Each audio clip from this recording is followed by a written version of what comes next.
السلام علیکم ورحمۃ اللہ وبرکاتہ۔ الحمد للہ نحمده ونستعینه ونستغفره ونؤمن به ونعوذ باللہ من شرور انفسنا ومن سیئات اعمالنا، من يهده الله فلا مضل له ومن يضلل فلا هادي له، ونشهد ان لا اله الا الله وحده لا شريك له ونشهد ان سيدنا ومولانا محمدا عبده ورسوله۔ فقد قال الله تبارك وتعالى في القرآن المجيد والفرقان المحمود: أعوذ بالله من الشيطان الرجيم، بسم الله الرحمن الرحيم۔ فانطلق حتى إذا ركب في سفينة خرقها قال أخرقتها لتغرق أهلها لقد جئت شيئا إمرا۔ صدق الله العظيم وبلغنا رسوله النبي الأمين المكي الكريم، لمن الشاهدين والشاكرين والحمد لله رب العالمين۔ آیا حضرت حضور اللہ ہمارا مطلب کچھ معقول کے ساتھ حضور نبی کریم صلی اللہ علیہ وسلم علیہ وسلم کو جاننے کی کوشش کرتے ہیں۔ اللہ صلی اللہ علیہ وسلم مولانا محمد معاذ بن جبل کلام علیہ وصحبہ وسلم۔ ایک مطلب پڑھی جو اللہ صلی اللہ علیہ وسلم محمد صلی اللہ علیہ وسلم جميع احوال والاحوال وتقدم بحج الحاجات وتقدم بحج السيئات وترفع به من الدرجات وتقدم صلى الله عليه وسلم خير الحاجات وعلى من من البشر الكريم رسول بركت کے لیے صلی اللہ علیہ وسلم سلام الرحمن على سيدنا محمد الحبيب والفجر والحاجات والحوال وحسن خواتم مستسقى الغمام بوجهه الكريم وعلى اله وصحبه في كل لمحة ونفس يكتب للمعلوم الذي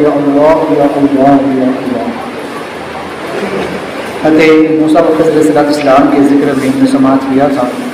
کہ حضرت موسیٰ علیہ السلام نے علیہ السلام سے کہا کہ میں آپ کے ساتھ رہ کر علم حاصل کرنا چاہتا ہوں جو اللہ تعالیٰ نے آپ کو عطا فرمایا۔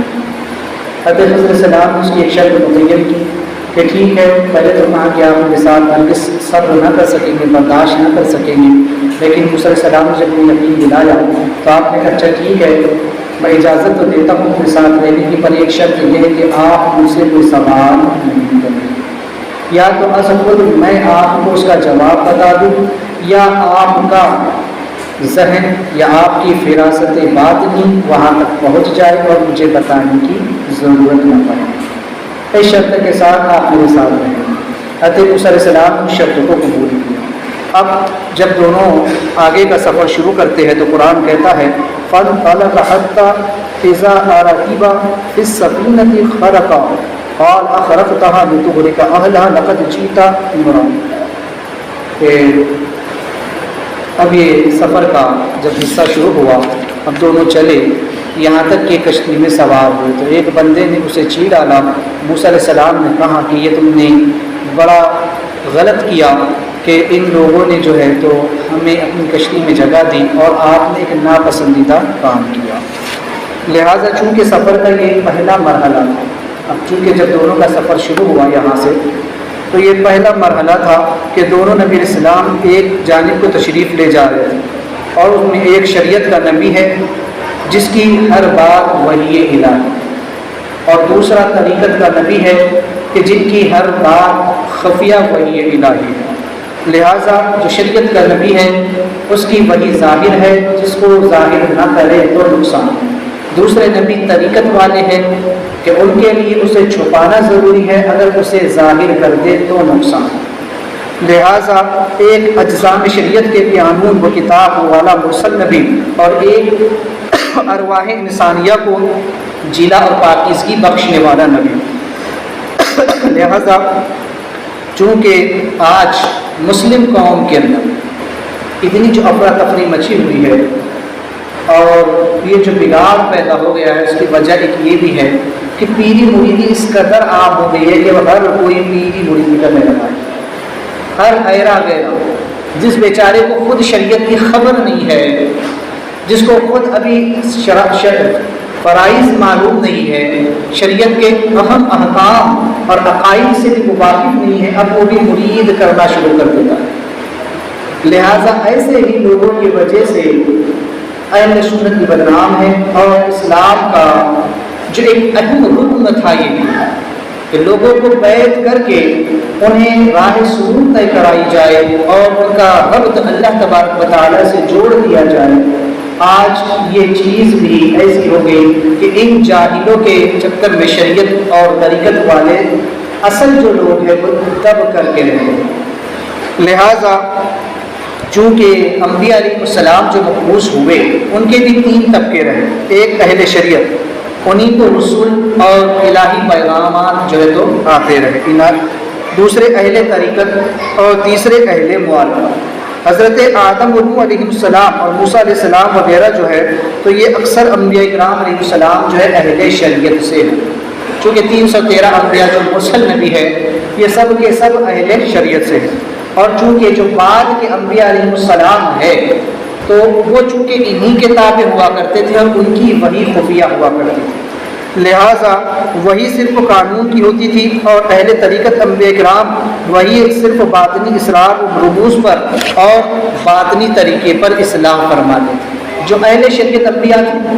حضرت آدم علیہ السلام، نوح علیہ السلام، موسیٰ علیہ السلام، داؤد علیہ السلام، عیسیٰ علیہ السلام، تو یہ لوگ شریعت کے ظاہر کو مد نظر رکھتے ہوئے لوگوں کی اصلاح فرمایا کرتے تھے.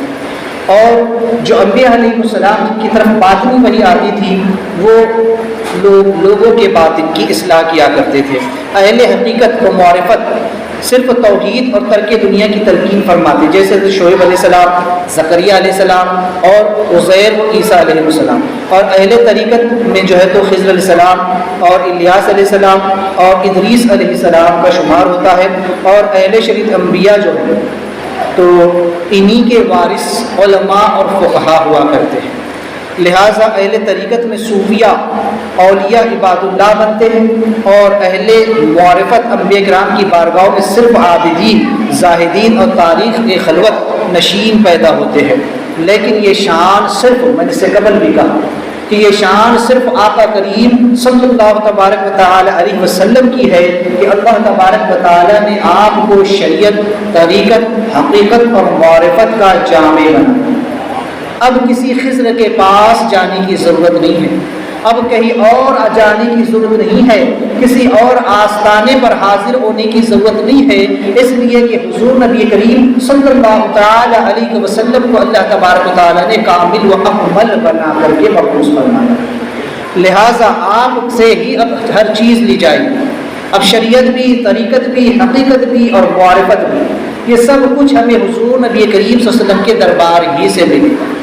اس کے لیے کسی الگ نبی کے دربار میں جانے کی ضرورت نہیں. چونکہ پہلے ہوتا تھا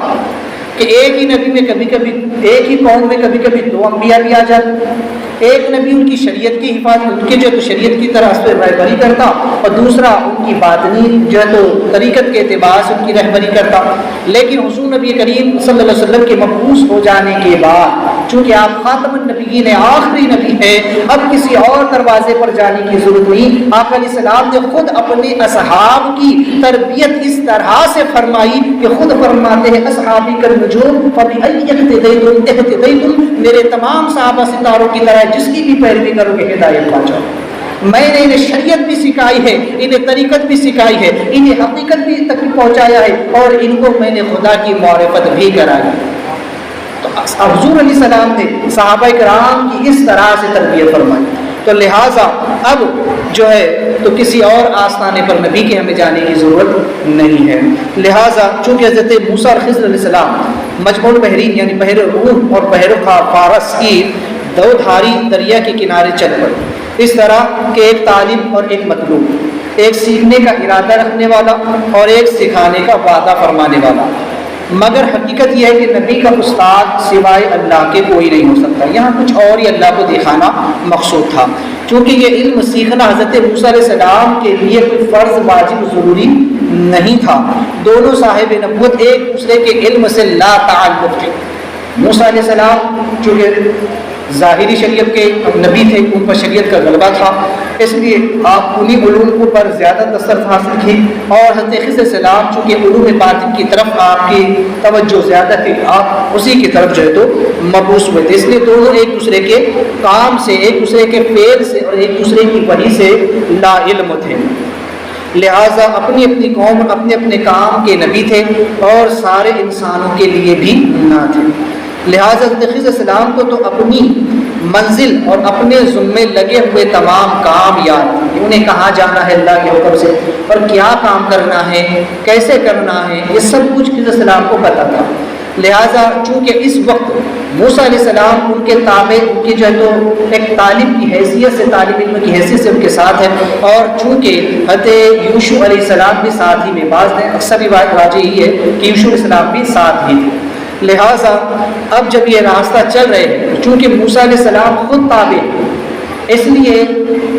حضرت خضر علیہ السلام اب ان کو جہاں چاہے لے جا رہے ہیں، اور جو کام وہ کر رہے ہیں ان کو حکم ہے کہ وہ اس میں مداخلت نہ کریں۔ لہٰذا چونکہ موسیٰ علیہ السلام کا مقصد سفر نہ تھا، وہ تو صرف حضرت خضر السلام کے طالب تھے، اور چونکہ اب جب یہ لوگ ایک دریا کے کنارے پہنچے، چلتے چلتے دریا کے کنارے پہنچے، اب اس دریا کو پار کر کے اس طرف جانا تھا، اس کنارے سے اس کنارے کی طرف جانا تھا،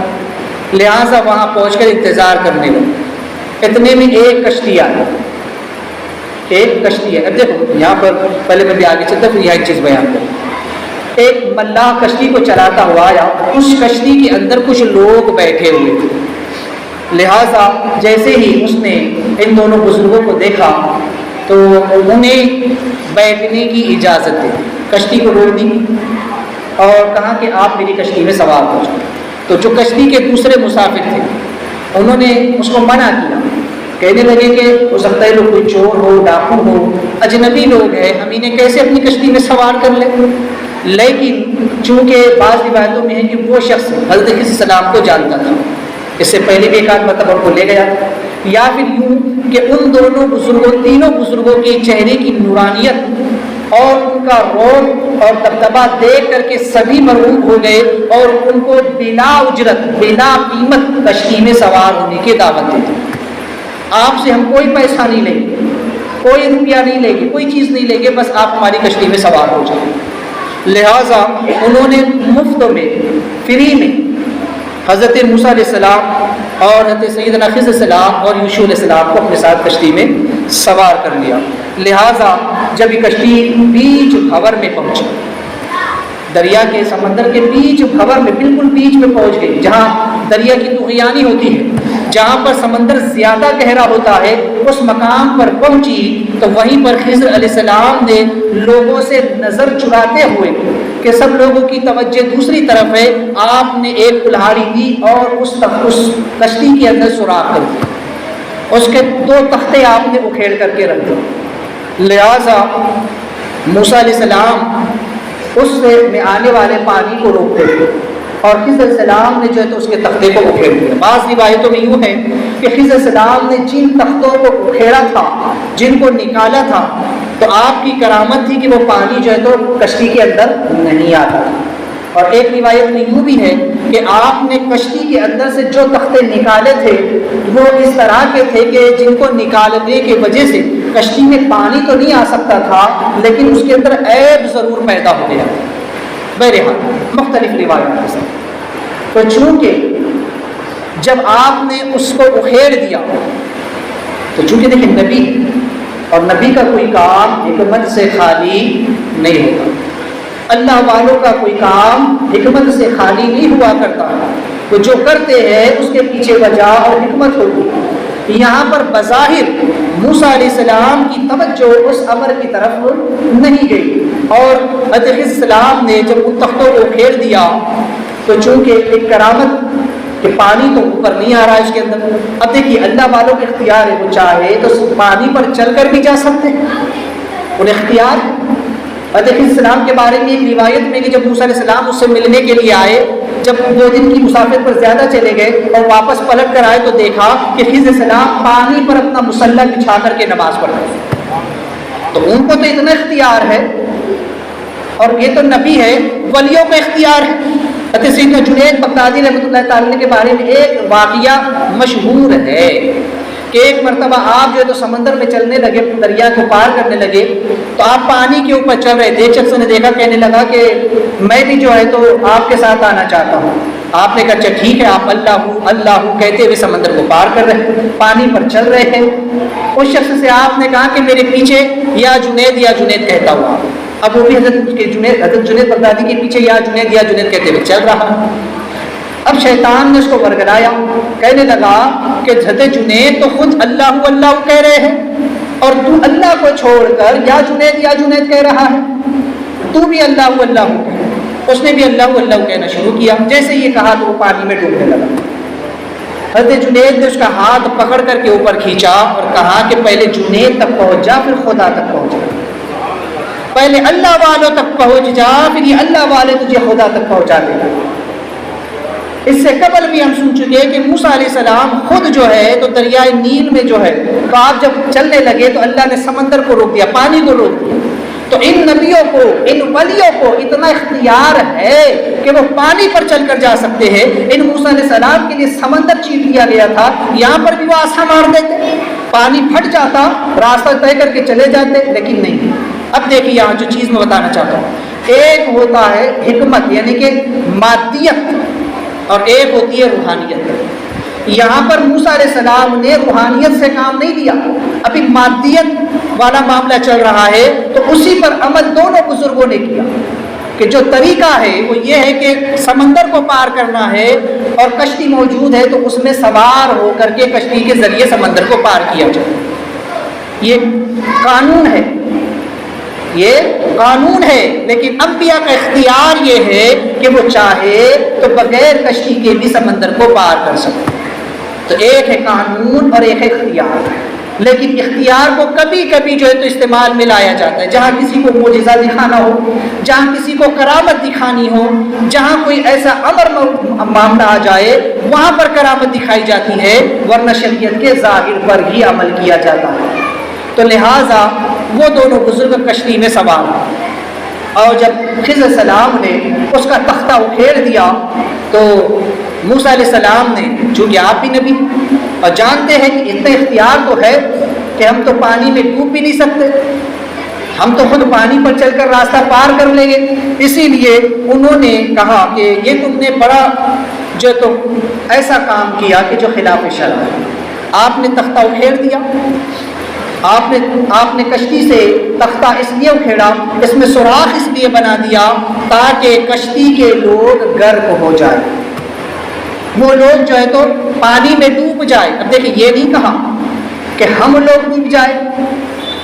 یا یہ نہیں کہا کہ سب لوگ ڈوب جائے، کشتی ڈوب جائے، بلکہ کہا کہ وہ لوگ جو کشتی میں سوار ہے ہمارے علاوہ وہ لوگ جو ہے تو اس میں ڈوب جائے۔ آپ نے اس لیے ایسا عمل کیا،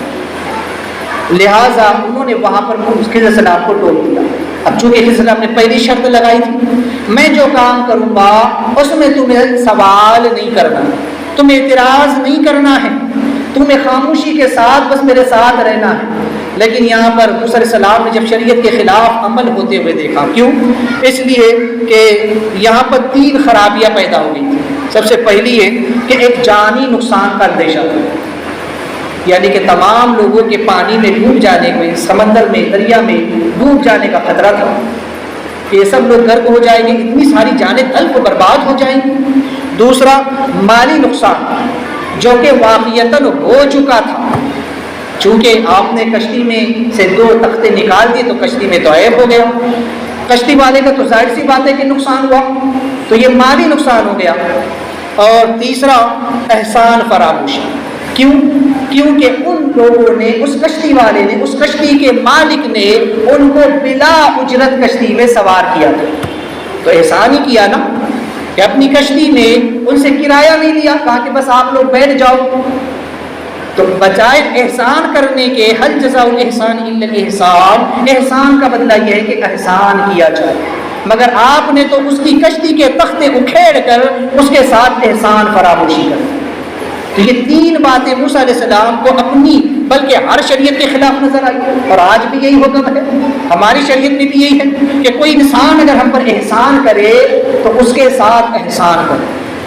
آج کل لوگوں کا حال یہ ہو چکا ہے، جس تھالی میں کھاتے ہیں اسی میں چھید کر دیتے،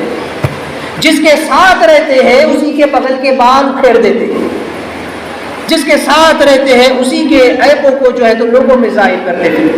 جس کا کھاتے ہیں اسی سے بغاوت کر دیتے۔ تو یہ احسان فراموشی، کوئی انسان اگر تم کو پر احسان کرتا ہے تو اس کا جواب احسان کر کے دیا جائے۔ آقا علیہ السلام فرماتے ہیں جب کسی کے گھر جاؤ تو اپنی آنکھوں کو بند کر، جب وہاں سے نکلو تو اندھے بہرے گونگے ہو کر کے نکلو۔ کیا مطلب؟ کیونکہ جب تم کسی انسان کے گھر گئے، اس نے تمہاری مہمان نوازی کی، تمہاری خاطر تواضع کی، تمہیں کھلایا پلایا، تمہاری مہمان نوازی کی، خدمتیں کی، اب جب اس کے گھر سے نکلو تو اندھے بہرے گونگے ہو کر کے نکلو۔ کیا مطلب یہ کہ اندھے ہونے سے مراد یہ کہ اگر اس کا کوئی عیب دیکھو تو اس کو دیکھ کر کے اپنی آنکھیں بند کر دو، کوئی ایسا امر اس کے یہاں سنو کہ جو ناپسندیدہ ہو تو کسی کی کوئی اور بات سن لو تو بہرے ہو جاؤ، اس کی طرف کان نہ دھرو، گونگے ہو جاؤ، یعنی کہ لوگوں کے پاس جا کر اس کی شکایتیں نہ کرو کہ اس کے یہاں مہمان بن کر گیا، اس نے ایسا کھانا کھلایا، اس نے ایسا میرے ساتھ سلوک کیا، ارے اس نے تو کھلایا پلایا، یہ احسان جان، نہ کہ اس کی شکوہ شکایت۔ تو اس کے گھر سے اندھا بہرا گونگا ہو کر کے نکل، تاکہ اس کی شکایت تو کسی کے سامنے نہ کر سکے۔ کبھی اپنے آپ سے بھی اس کا تذکرہ نہ کر، کیونکہ اپنے آپ سے کسی کا تذکرہ کرنا اپنے دل کے ساتھ غیبت کرنا ہے، اپنے دل سے غیبت کرنا ہے۔ تو لہٰذا بھول جا کے اس نے تیرے ساتھ کیا معاملہ کیا۔ تو بہرحال آج کل یہ احسان فراموشی کا دور چلا، لوگ تو رب کا کھا کر رب کے نہیں ہوتے، وہ بندوں کے ساتھ کیا احسان کریں۔ جس رب نے زندگی دی، جس رب نے نعمتیں عطا فرمائی، اس کی نعمتیں کھا کر کے بھی لوگ آج اس کی ناشکری کر رہے ہیں۔ تو کتنے بڑے احسان فراموش ہیں ہم کہ اس رب نے زندگی عطا فرمائی، نعمتیں عطا فرمائی، اتنا کرم فرمایا، بن مانگے سب کچھ عطا فرمایا، پھر بھی ہم نے اس کے احسان کا بدلہ نہیں چکایا کہ ہم آ کر کے اس کی بارگاہ میں جھک جائے، اس کی بندگی بجا لائے، اس کی عبادت و ریاضت کرے۔ یہ احسان فراموشی اپنے رب کی بات ہے۔ وہ نبی کریم صلی اللہ علیہ وسلم جن کے بارے میں قرآن نے کہا کہ رؤوف الرحیم، یہ بالمؤمنین رؤوف الرحیم، کی مومنوں پر بڑے مہربان اور رحم فرمانے والے، وہ نبی کے جن کے آنے کے سبب سے ہم سے عذابات ظاہری اٹھا لیے گئے، اور کل قیامت کے دن جن کے صدقے میں جنت میں جانے والے ہیں، وہ آقا فرماتے ہیں قرۃ عینی فی الصلاۃ، نماز میری آنکھوں کی ٹھنڈک ہے۔ وہ تو ہمارے لیے قبر میں بھی دعا فرما رہے ہیں، لیکن ہم ایسے احسان فراموش امتی ہے کہ نماز پڑھ کر اپنے نبی کی آنکھوں کو راحت بھی نہیں پہنچا۔ یہ دور تو ایسا ہوا ہے، اب مرید اپنے پیر کے ساتھ جو ہے تو کوئی احسان کرنے کو تیار نہیں۔ یہی حال طالب علموں کا استاد کے ساتھ ہے، یہی حال ہر چھوٹے کا بڑے کی بھی ساتھ، اور یہی حال ہر انسان کا ہو گیا ہے کہ وہ دوسرے انسان کے احسان کو بھلا دے۔ آج کل تو ایسا ہو گیا کہ لوگ قرض لیتے ہیں تو سامنے والے نے قرض دیا تو احسان کیا نا، لیکن جب لوٹانے کی باری آتی ہے تو معاملہ الٹا ہو جاتا ہے، لینے والا شیر اور بیچارہ دینے والا جو ہے تو بکری بن جاتا ہے، لینے والا جو ہے تو سینہ زوری کرتا ہے اور دینے والا وہ یا چور ہو جاتا ہے۔ وہ بیچارہ اس طریقے سے ڈر ڈر کر کے مانگتا اور یہ سینہ زوری، ارے ہم کہاں بھاگ کر جا رہے، ہم کیا کہیں چلے جا رہے، ارے احسان جان کے اس نے تجھے وقت پر تیری مدد کی، آج اس کی رسم اس کی جو ہے تو امانت جو ہے وہ آج اس کو اس کے وقت پر لوٹا۔ احسان فراموشی کا یہ دور آ چکا ہے، تو کیا کسی کے بارے میں کہا؟ ہر انسان اپنے آپ میں سوچے۔ یا موسیٰ علیہ السلام کو یہ تین چیزیں نظر آئی بظاہر شریعت کے خلاف کہ آپ نے یہ جو عمل کیا ہے تختہ اکھیڑ کر کے، تو ایک تو سب سے بڑا خطرہ یہ ہے کہ یہ کشتی کے لوگ ڈوب جائیں، دوسرا یہ ہے کہ کشتی کا نقصان تو ہو ہی گیا، بیچارے کو الگ سے جا کر کے اس کی مرمت کرانے میں پیسہ خرچ کرنا پڑے گا، اور تیسرا یہ کہ اس نے تو احسان کیا تھا کہ کوئی اجرت بھی نہیں لی تھی، بدلے میں آپ نے یہ کام کر دیا، یہ مناسب نہیں ہے، یہ شریعت کے روح سے صحیح کام نہیں، اور ہر شریعت میں یہ عمل جو ہے تو نامناسب ہے۔ لہٰذا جب چونکہ حضرت موسیٰ علیہ السلام نے یہ اعتراض کیا تو چونکہ آپ کا اعتراض اپنی جگہ پہ برحق تھا، کیونکہ صاحب شریعت جدہ آپ کا فرض منصبی بھی یہی چاہتا ہے کہ آپ کوئی کام خلاف شرع دیکھے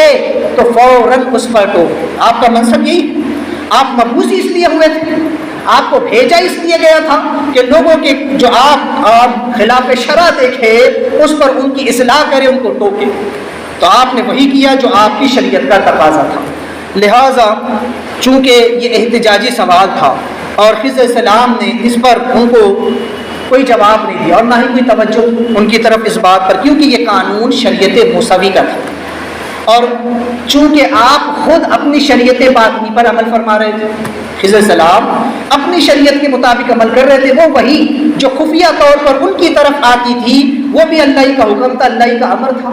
آپ اس پر عمل کر رہے تھے، اس لیے آپ نے موسیٰ علیہ السلام کے اعتراض کی طرف کوئی توجہ نہیں دی، آپ نے جو کام کیا وہ بھی آپ کی شریعت کے جو ہے تو مطابق تھا، لہٰذا آپ نے بس اتنا کہا کہ میں نے تم سے پہلے ہی کہا تھا، الم اکن، میں نے پہلے ہی کہہ دیا تھا، قال الم اکن، میں نے پہلے ہی کہا تھا، لم تستطیع معی صبرا، کہ آپ ہرگز اس بات پر صبر نہیں کر سکتے،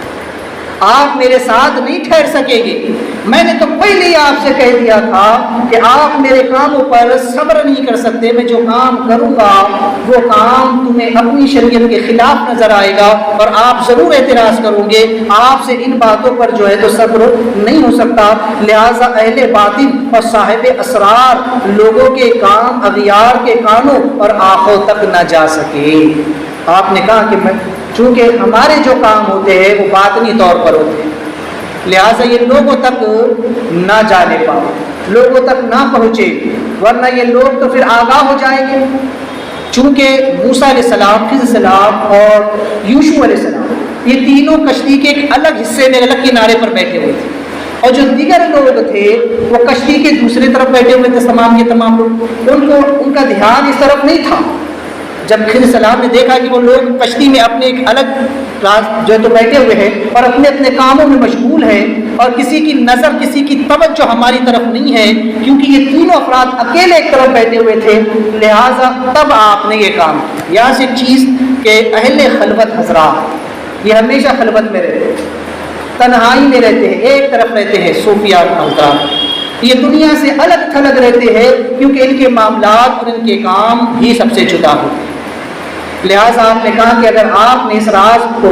فاش کیا تب تو یہ لوگ اس بات کو جان جائیں گے، پھر اس علم کا کیا مطلب رہ جائے گا جو اللہ تبارک و تعالیٰ نے مجھ کو عطا فرمایا۔ میرے کام ہوتے ہی ایسے ہیں جو لوگوں کی نظر سے پوشیدہ ہو، لہٰذا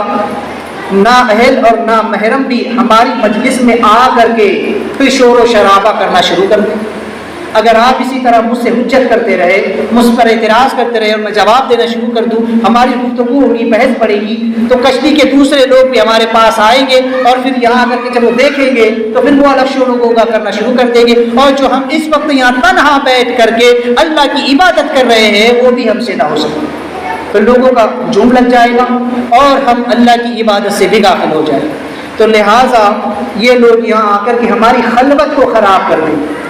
یہ جو ہماری تنہائی ہے، اسی لیے آپ نے دیکھا ہوگا بہت سارے اولیاء اللہ ایسے ہوتے ہیں جو جنگلوں میں نکل جاتے ہیں، مخلوق سے دور چلے جاتے ہیں، جن کے مزارات آج بھی آپ دیکھو جنگلوں میں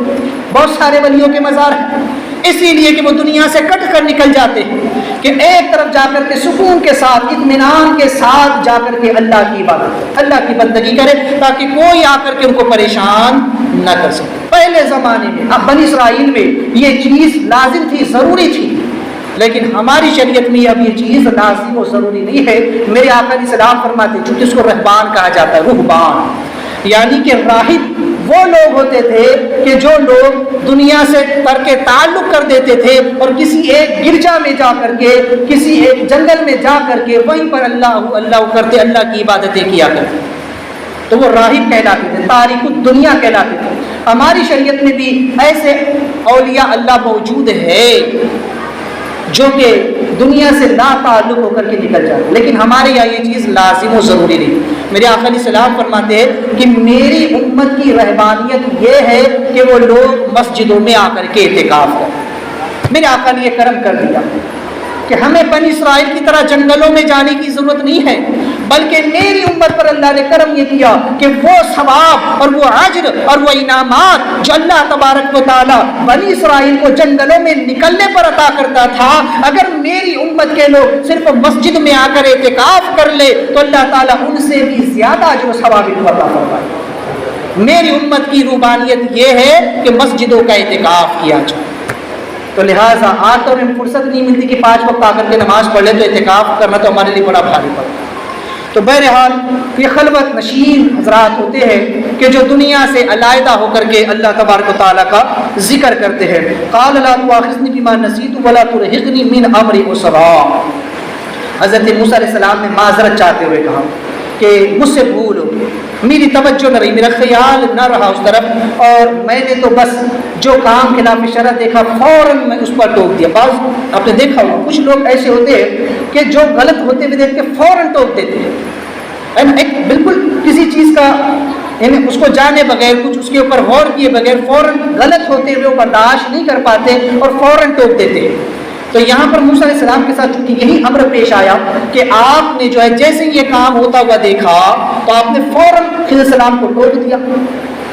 آپ کی توجہ نہ رہی کہ میں ابھی تھوڑی دیر پہلے ہی موسیٰ علیہ السلام سے وعدہ کر چکا ہوں کہ میں ان کے کسی کام میں مداخلت نہیں کروں گا، لیکن اس وقت آپ کے ذہن میں وہ بات نہ رہی، ذہن سے وہ بات اتر گئی، اور جو ہے تو آپ نے کہا کہ اے خضر علیہ السلام مجھ سے بھول ہو، لہٰذا آپ مجھے اپنے ساتھ سے جدا نہ کرے اور میرے کام میں مشکل نہ ڈالے، مجھے اپنے سے جدا نہ کرے، میری اس پہلی غلطی کو جو ہے تو آپ معاف فرما دیں. حدیث پاک میں آتا ہے کہ موسیٰ علیہ السلام نے، چونکہ یہ واقعہ آپ سنیں گے تو یہ تین مقام پر ایسا ہوا ہے. اب یہ پہلا ہے کشتی کے سوار کا، ابھی آگے دو واقعہ اور آئے. تو چونکہ فرماتے ہیں حدیث پاک میں کہ موسیٰ علیہ السلام سے جو پہلی غلطی ہوئی، یعنی جو پہلی مرتبہ آپ نے علیہ السلام کو ٹوکا، غلطی نہیں، آپ نے جو پہلی مرتبہ اعتراض کیا شریعت کے دائرے میں ہی خضر علیہ السلام پر، یہ آپ کی بھول تھی. دوسری مرتبہ جب آپ نے خضر علیہ السلام کو ٹوکا تو وہ آپ کا جو ہے تو خطا تھی، خطا ہو گئی تھی آپ سے.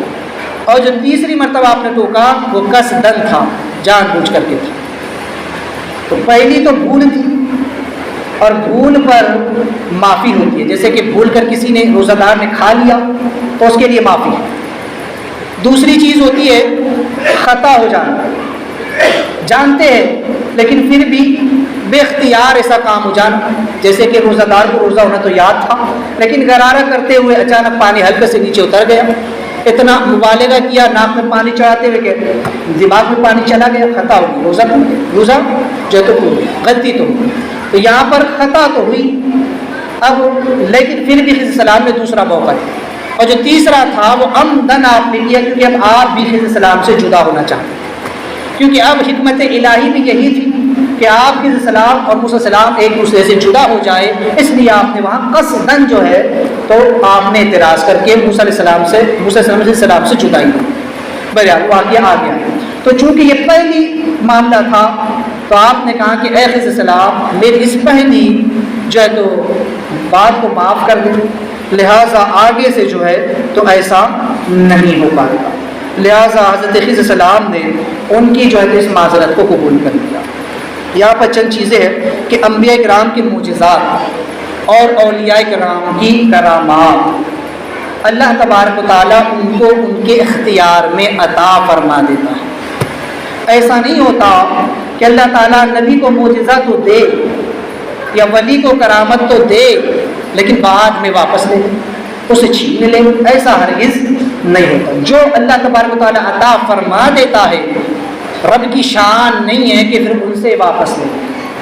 لہٰذا وہ معجزہ اور وہ کرامت ان انبیاء اور اولیاء کے اختیار میں ہوتی ہے. وہ جب چاہتے ہیں، جہاں چاہتے ہیں اور جیسے چاہتے ہیں، جس طرح چاہتے ہیں اس کو کارآمد ملاتے ہیں، اس پر عمل کرتے ہیں، اس سے ایک فائدہ اٹھاتے ہیں. مثال کے طور پر اللہ تعالیٰ نے انسانوں کو دیکھنے، سننے، چلنے، پھرنے، پکڑنے کی یہ قوت اور طاقت عطا فرمائی. دیکھنے کی قوت اللہ نے ہم کو عطا فرمائی، ہمیں اختیار، ہم چاہے تو جب چاہے آپ کو کھول کر دیکھ لے، جب چاہے آپ بند کر. سننے کی طاقت اللہ نے عطا فرمائی، ہم جب چاہے کسی چیز کو سنیں، جب چاہے اپنے کان بند کر. بولنے کی طاقت اللہ نے عطا فرمائی، ہمارے اختیار میں، ہم جب چاہے بولے، جب چاہے نہ بولے. چلنے کی طاقت، پکڑنے کی طاقت، سوچنے کی، سمجھنے کی صلاحیت، یہ تمام چیزیں اللہ نے ہمارے اختیار میں دی ہے. اسی لیے انسان مکلف بالشرع ہوا ہے. انسان کو عقل کے ساتھ ان تمام چیزوں پر مواخذہ اسی لیے ہے کہ بندے تجھے اختیار دیا جا رہا ہے، تو چاہے تو تیرے سامنے غلط ہو رہا ہے اسے روکنا تیرا کام ہے، تو چاہے تو روک، نہ روک، لیکن روکنا تیری ذمہ داری ہے. غلط کو نہ روکے گا تو مواخذہ ہوگا. کوئی چیز تیرے سامنے آ گئی، اگر کوئی عورت تیرے سامنے آ گئی تو اپنی آنکھوں کو بند کر دے، اگر گناہ کی طرف تیرے قدم اٹھتے ہیں اپنے پیروں کو روک لے، اختیار تجھے ہے، پھر بھی چل کر جائے گا، پھر بھی اسے نظر اٹھا کر دیکھے گا، پھر بھی کسی کی غیبت سنے گا، پھر بھی کسی کی برائی بیان کرے گا، تو چونکہ یہ اختیارات تو تیرے اختیار میں ہے نا، تو جب چاہے ان سے کام لے سکتا ہے، نہیں لے سکتا ہے، برائی کے وقت تجھے اس سے کام نہیں لینا ہے اور اچھائی کے وقت تجھے اس سے کام لینا ہے، اس میں عمل کرے گا تو ثواب پائے گا، اس کا خلاف کرے گا تو عذاب پائے گا، تو ہمارے اختیار میں ہے۔ ایسے ہی انبیاء اولیاء کو اللہ معجزات اور کرامات ان کے اختیار میں دے دیتا ہے، وہ جب چاہتے ہیں اس پر عمل کرتے ہیں اور جب چاہتے ہیں اس پر عمل نہیں فرماتے، حکمتیں ہوتی ہر کام کے پیچھے۔ تو لہٰذا یہ اللہ تبارک و تعالیٰ کا کرم ہے کہ اولیاء کو بھی اللہ تعالیٰ نے نبیوں کے وسیلے سے کرامتیں عطا فرمائی، ان کو بھی اختیار ہوتا ہے۔ تو لہٰذا ایک چیز کہ اللہ تعالیٰ کے انبیاء علیہ السلام کو دنیا کی کوئی چیز نقصان نہیں پہنچا سکتی، کوئی چیز دنیا کی انہیں نقصان نہیں پہنچا سکتی۔ اللہ نے تو ولیوں کے بارے میں فرمایا الا ان اولیاء اللہ لا خوف علیہم ولا هم يحزنون، اللہ کے ولیوں کو کوئی خوف اور کوئی غم نہیں ہے۔ تو جب ولیوں کو خوف نہیں ہے، غم نہیں ہے، انہیں دنیا کا نقصان نہیں ہو سکتا، تو نبی کا مقام تو بدرجہ اولیٰ بلند ہے، نبیوں کو کچھ نہیں ہو سکتا۔ اسی لیے حضرت موسیٰ علیہ السلام نے کہا کہ یہ کشتی والے ڈوب جائیں۔ پھر السلام نے اپنا عقیدہ، موسیٰ علیہ السلام نے اپنا عقیدہ ظاہر کیا۔ یہ موسیٰ علیہ السلام کا بھی عقیدہ ہے کہ اللہ نے نبیوں کو یہ طاقت و اختیار عطا فرمایا ہے کہ اگر یہ کشتی ڈوب بھی گئی نا تو یہ لوگ تو ڈوب جائیں گے، مگر نبی ہم ہیں، ہم اللہ کے فضل سے بچ جائیں گے،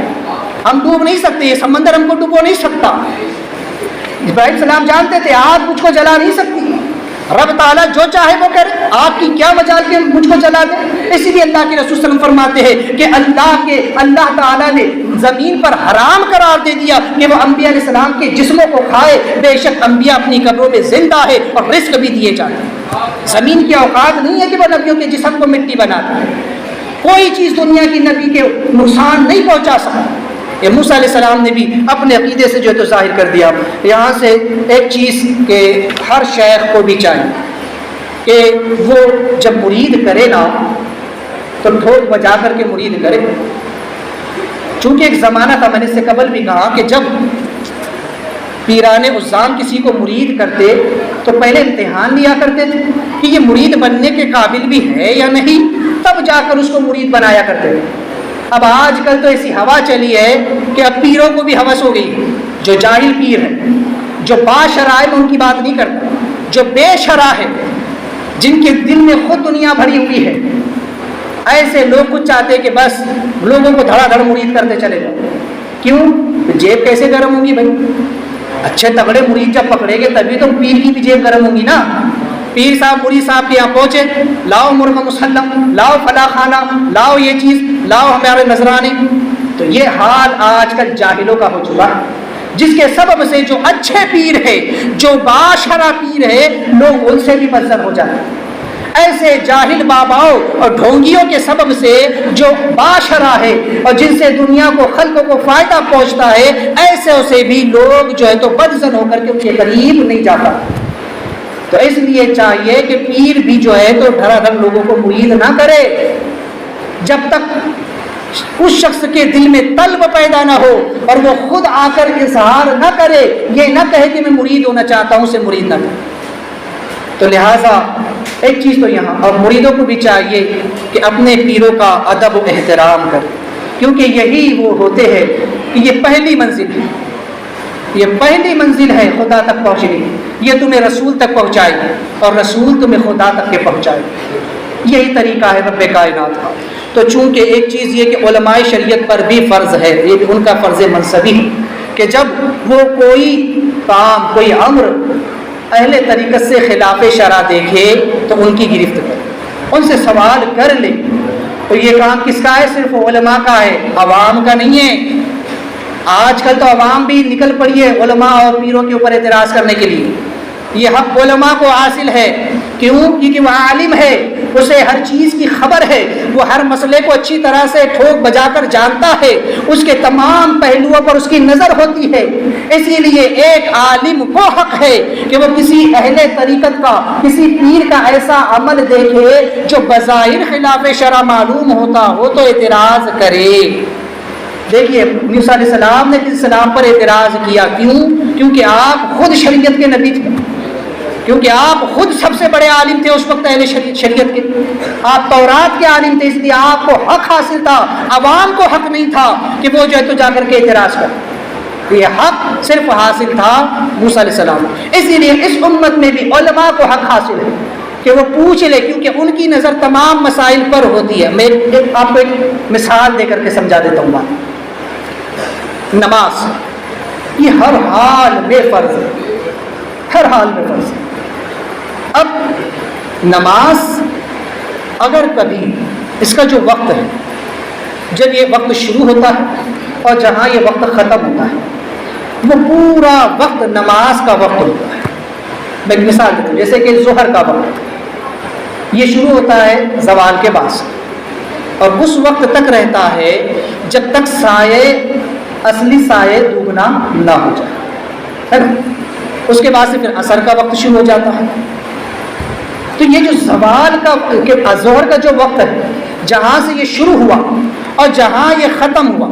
یہ پورا وقت ظہر کی نماز کا وقت۔ اس وقت میں جب بھی نماز پڑھی جائے گی وہ ادا ہی ہوگی، ادا ہی۔ وقت گزر گیا وہ نماز قضا۔ اب اگر اتنے وقت میں، اب شریعت کا مسئلہ سمجھو، اتنے وقت کے اندر آج لوگ اعتراض، ہم کہتے ہیں کسی کو، ہم دیکھیں ایک چیز کہ ہم کسی کو دعوت تو دیں کہ بھائی نماز پڑھ لو،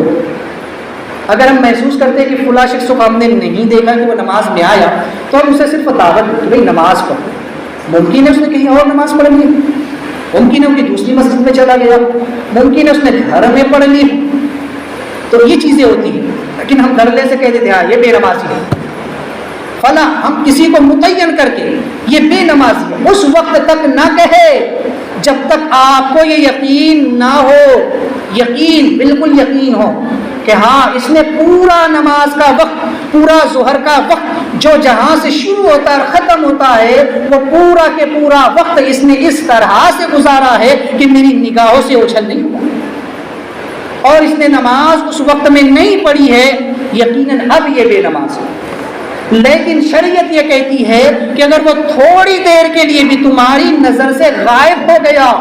اور پھر آیا تو وہ جو وقت وہ تمہارے درمیان سے گیا، ممکن ہے اسی وقت میں اس نے نماز پڑھ لی ہو، اب تم یہ نہیں کہہ سکتے کہ فلاں شخص بے نماز ہے۔ تو اب یہ شریعت کا مسئلہ ہے۔ تو اب سنیں کہ اولیاء اللہ بعض وہ ہوتے ہیں، اب دیکھیں شریعت کا تو ظاہر ہی کہتا ہے، لیکن بعض اولیاء اللہ وہ ہوتے ہیں کہ جن کو اللہ تبارک و تعالیٰ وہ مقام اور مرتبہ عطا فرماتا ہے کہ جو رہتے تو ایک جگہ پر ہے لیکن کئی جگہوں پر بھی حاضر ہو جاتے۔ ان کا جسم اصلی یا تو ایک جگہ ہوتا ہے اور جسم مثالی سے کئی جگہ چلے جاتے ہیں، یا تو جسم مثالی کو کہیں چھوڑ دیتے ہیں اور جسم اصلی کے ساتھ کہیں اور چلے جاتے ہیں۔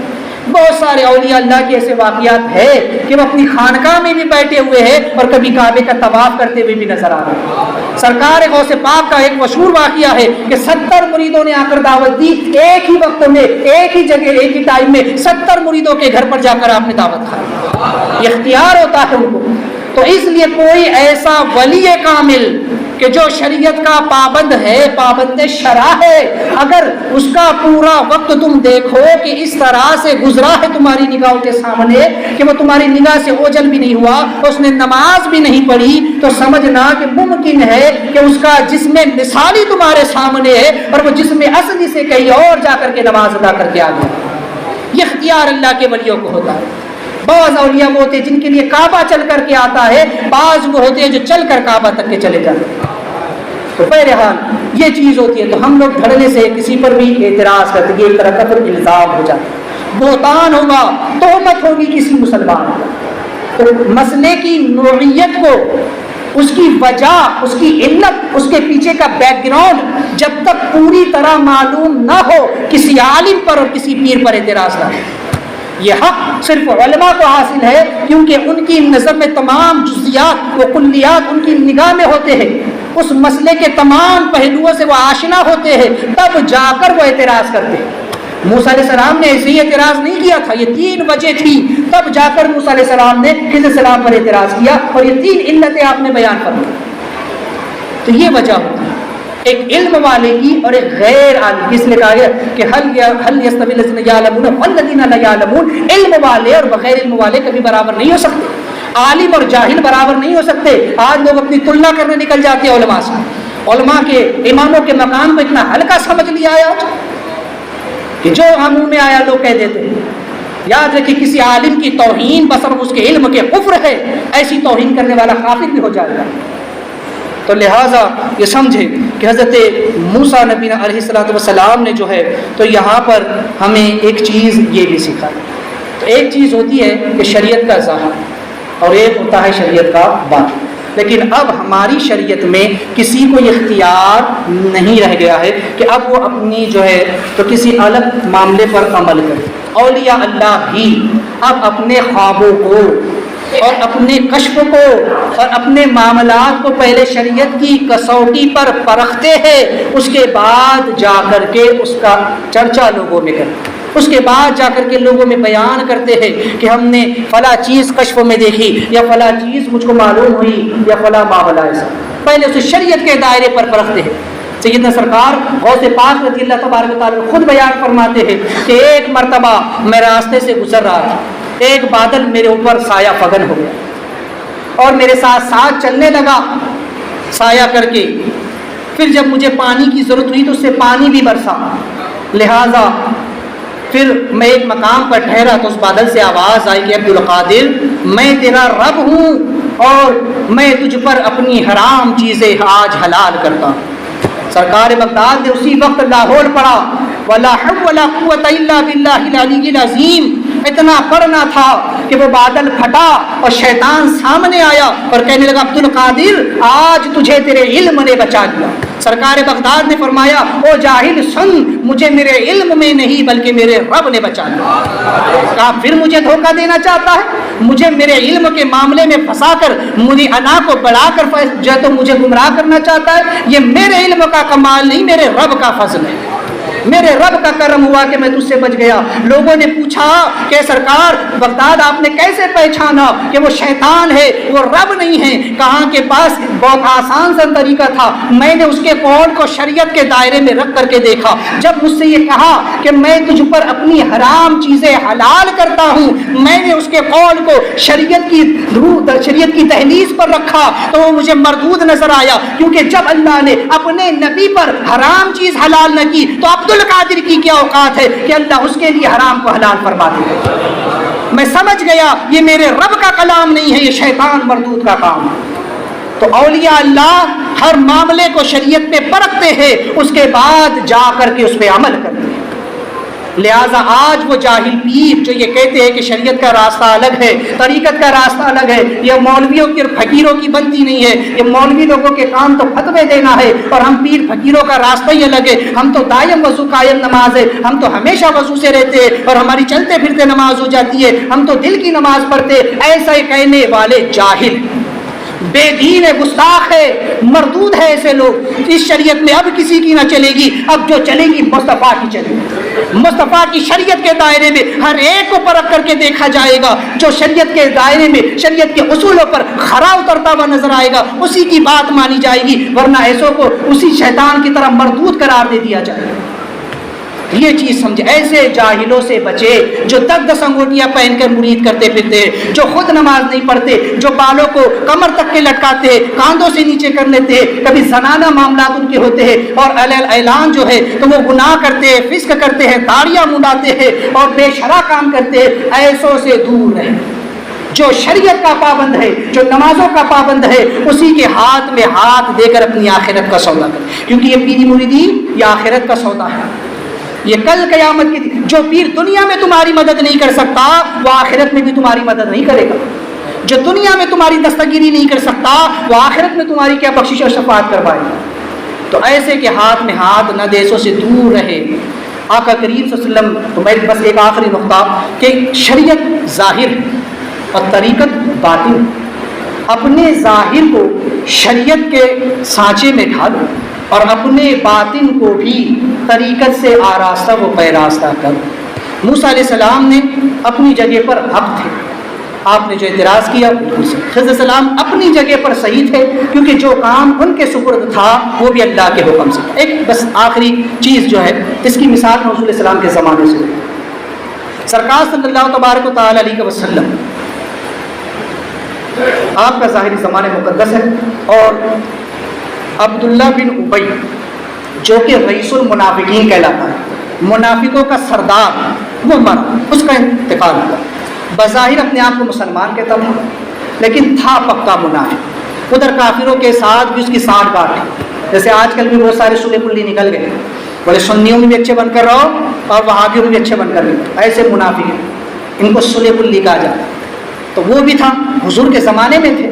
اگر آج بھی ملتے ہیں تو کوئی بڑی بات نہیں ہے۔ کچھ لوگ کہتے ہیں نہیں بھائی آج کے دور میں جو ہے تو سب چلتا ہے، سب مل کر کے رہو۔ اگر سب مل کر رہتے تو حضور کے زمانے میں بھی مل کر رہتے، لیکن نبی نے دیکھو بتانا مقصود تھا کہ حضور کے زمانے میں بھی منافق تھے، دونوں طرف ڈھول بجاتے تھے۔ مسلمانوں میں آئے تو کلمہ بھی پڑھ لی، حضور کے پیچھے نماز بھی پڑھ لی، اور کافروں میں گئے تو کہتے رہے ہم تو تمہارے ساتھ ہیں، ہم تو مسلمانوں کا مذاق اڑانے چاہتے ہیں۔ تو وہ تھا رئیس المنافقین، تمام منافقوں کا سردار۔ جب وہ مرا اور چونکہ اس کا بیٹا پکا مومن، تو اس نے آ کر کے حضور کی بارگاہ میں عرضی لگا کہ یا رسول اللہ علیہ السلام، میرے باپ کا انتقال ہو گیا، جنازہ پڑھا دیجیے۔ آپ علیہ السلام جنازہ پڑھانے کے لیے آگے بڑھ رہے۔ اس وقت حضرت عمر فاروق رضی اللہ تبارک تعالی عنہ نے جب دیکھا کہ حضور جنازے کے قریب آ رہے ہیں تو حضور کے سامنے آ کہا یا رسول اللہ علیہ السلام کیا آپ اس منافق کا جنازہ پڑھائیں گے؟ عمر فاروق نے حضرت حضور علیہ السلام کو روکا۔ اس وقت اجلہ صحابہ اکرام سبھی موجود ہیں، صدیق اکبر بھی موجود ہے، عمر فاروق بھی ہے، عثمان غنی بھی ہے، مولا علی بھی ہے، دیگر اجلہ صحابہ بھی ہے، لیکن صدیق اکبر نے نہیں روکا، کیونکہ صدیق اکبر اس وقت جس مقام پر تھے وہ جان رہے تھے کہ حضور جو کر رہے ہیں اس کے پیچھے حکمت ہے، حضور جو کر رہے ہیں وہ صحیح ہے۔ لیکن عمر فاروق اپنے مقام پر وہ بھی حق پر تھے، کیونکہ وہ جان رہے تھے کہ بظاہر ان کی نظر صرف وہ یہی دیکھ رہی تھی، عمر فاروق تو یہی دیکھ رہے تھے کہ یہ منافق ہے، اگر آج حضور نے اس کا جنازہ پڑھا دیا تو کل قیامت تک کے لوگوں کے لیے مسئلہ کھڑا ہو جائے گا۔ اس لیے عمر فاروق نے جو کیا وہ بھی بالکل صحیح، اور حضرت ابوبکر صدیق جان رہے ہیں کہ حضور جو کر رہے ہیں اس کے پیچھے حکمت ہے، اس لیے وہ خاموش ہے، وہ بھی اپنی جگہ پر صحیح۔ آقا کریم صلی اللہ علیہ وسلم جو کہ جنازہ پڑھانے کے لیے آگے بڑھ رہے، یقیناً اس میں حکمت تھی۔ اب جب حضرت عمر فاروق نے روکا اور بات بڑھی تو اسی وقت روح الامین سید الملائکہ جبریل علیہ السلام وہی لے کر کے نازل ہوئے، آیت کریمہ اتر گئی اور کہا گیا کہ محبوب آپ ان لوگوں کے، ان کفار کے جنازے پر ہرگز کھڑے بھی مت ہو، ان کا جنازہ نہ پڑھنا۔ اب سرکار پیچھے ہٹ گئے، گویا امت کو بتانا تھا دو چیزیں، ایک تو حضور نے اپنی رحمت عامہ کا ثبوت دیا کہ میں رحمت للعالمین ہوں اور ابھی تک کوئی حکم شرع آیا نہیں ہے، اس لیے رحمت کا تقاضا یہ ہے کہ بظاہر مسلمان تھا تو جنازہ پڑھا دیا جائے، لیکن حضور جانتے تھے کہ جب عمر مجھ کو روکیں گے، بحث ہوگی، تکرار ہوگی، تبھی جبریل آیت کریمہ لے کر آئیں گے اور قیامت تک یہ قانون بن جائے گا، یہ جو ہے تو اصول بن جائے گا، یہ ضابطہ بن جائے گا کہ اب کسی منافق کی نماز جنازہ نہیں پڑھائی جائے گی۔ آج اگر سنی مولوی کسی وہابی دیوبندی کا جنازہ نہیں پڑھاتا ہے تو حضور علیہ السلام کی یہ دلیل ہے کہ حضور نے بظاہر کلمہ پڑھنے والے اس منافق کا جنازہ نہ پڑھایا، عمر فاروق نے منع کیا، لہٰذا یہ چیز دلیل ہے آج بھی کہ آج بھی منافقوں کا جنازہ نہ پڑھایا جائے۔ تو لہٰذا یہ حکمت تھی اس کے پیچھے تاکہ قانون آ جائے، ایک ضابطہ آ جائے، اور ابھی تک جو حکم نازل نہیں ہوا اب وہ حکم نازل ہو جائے۔ حضور کی نظر اس آیت کریمہ اور اس کے شان نزول پر تھی، اس لیے حضور آگے بڑھے، لیکن حضرت عمر فاروق کی نظر وہاں نہ تھی، اس لیے آپ نے روکا۔ تو حضور اپنی جگہ حق پر ہے کہ حضور دیکھ رہے ہیں کہ کیا ہونے والا ہے، اور حضرت عمر کی نظر وہاں تک نہیں ہے، لیکن آپ جو کر رہے ہیں وہ بھی شریعت کے دائرے میں۔ ایسے ہی خضر علیہ السلام کو جانتے تھے کہ میں نے یہ جو تختے نکالے ہیں، اس کی وجہ کیا ہے، اس کا فائدہ کیا ہے. لیکن موسیٰ علیہ السلام صرف ظاہر کی طرف توجہ کیے ہوئے تھے کہ کشتی کا تختہ اکھڑ گیا ہے، لہٰذا اس سے یہ 3 باتیں پیدا ہو گئی اور آپ نے جو ہے تو وہاں پر اعتراض کر دیا. یہ اس کی وجہ ہے. بہرحال تو ان چیزوں پر جو ہے تو نظر رکھے اور علم حاصل کرے. اسی لیے کہا گیا علم سیکھے. اعلیٰ خود فرماتے ہیں کہ ایک جاہل صوفی مسخرہ شیطان. جو جاہل صوفی ہوتا ہے نا، جو لوگ صرف بس علم شریعت کو حاصل نہیں کرتے اور بس نمازیں پڑھ رہے ہیں، عبادتیں کیے جا رہے ہیں اور اپنے غمان میں سمجھتے ہیں کہ ہم تہجد گزار، ہم چاس اشراق پڑھتے ہیں، ہم نوافل روزے رکھتے ہیں، ہم اتنی عبادت کرتے ہیں، یہ کرتے ہیں وہ کرتے ہیں، لیکن اگر اس کے پاس شریعت کا علم نہیں ہے نا تو وہ مسخرہ شیطان. اور شیطان کا کھلونا ایک طرح سے، شیطان جیسے چاہتا ہے اس سے کھیلتا ہے. اسی لیے کہا گیا کہ علم حاصل کر. علم انسان کے درجوں کو بلند کرتا ہے. پھر ایک عالم کا سونا بھی عبادت ہوتا ہے، ایک عالم کا چلنا بھی عبادت، عالم کا سانس لینا بھی عبادت ہوتا ہے. تو لہٰذا علم حاصل کرے تاکہ ہم آج کل کے ایسے مکر اور فریب سے اپنے آپ کو بچا سکیں. اللہ تبارک و تعالیٰ کی بارگاہ میں دعا کہ مولا کریم ہم تمام کو علم نافع عطا کرے. حضرات، چونکہ مسائل کا سلسلہ شروع تھا، اس سے قبل بھی 3 مسئلے میں نے بیان کیے، آج بھی 3 مسئلے سماعت کریں. پہلے سلام، جب ہم سلام پھیرتے ہیں تو سلام پھیرتے وقت پہلے سلام میں نظر کاندھے کی طرف ہونی چاہیے، اور جب دوسرا سلام پھیرے تو نظر دوسرے کاندھے کی طرف ہونا چاہیے. ٹھیک ہے؟ سلام پھیرے میں نے شروع سے بتا دیا، جب قیام میں رہے تو نظر سجدے کی جگہ پر، جب رکوع میں رہے تو نظر پیر کے پشت پر رہے، جب سجدے میں رہے تو نظر ناک پر رہنی چاہیے، جب قاعدہ میں بیٹھے تو ہماری نظر ہماری گود میں ہونا چاہیے، اور جب سلام پھیرے تو ہماری نظر دونوں کاندھوں پر ہونا چاہیے. سیدھی طرف سلام پھیرے تو سیدھے کاندھے پر، بائیں طرف سلام پھیرے سیدھی طرف تو اس کاندھے پر نظر ہونا چاہیے. مغرب، ظہر اور عشاء ان فرض نمازوں کے بعد مختصر دعاؤں پر اکتفا کرے. مختصر دعاؤں اور سنت پڑھنے اور زیادہ طویل دعاؤں میں مشغول نہ ہو، ہے نا. یعنی کہ مختصر دعا کر کے سنتیں پڑھیں، لمبی لمبی دعائیں نہ کریں. یہ لمبی چوڑی دعا ہو رہی ہے، لمبی کرتے بیٹھتے لوگ وظیفے. ارے کیا اتنی اسپیڈ میں پڑھنا ہے؟ کیا صحیح سے لفظ بھی ادا نہیں ہوتا ہے؟ کرتے ہوئے کئی لوگ مجھ کو نظر آتے ہیں. یہ کیا پڑھنا ہے؟ ارے لفظ ایسا پڑھو کہ وہ صحیح سے ادا ہو سکے تو ہی اس کا فائدہ ہے، ورنہ کچھ حاصل نہیں ہے. کوئی ضروری نہیں کہ فرض ہوتی دعا سے پہلے پہلے آپ کا وظیفہ ختم ہو جانا چاہیے، بلکہ آپ جو اطمینان سے پڑھے اور یا تو اس کو بعد میں پڑھے، سب سے بہتر طریقہ. دوسرا مسئلہ وہی آ رہا ہے کہ جن فرض نمازوں کے بعد سنتیں ہیں، جن فرض نمازوں کے بعد، جیسا کہ ظہر ہو گئی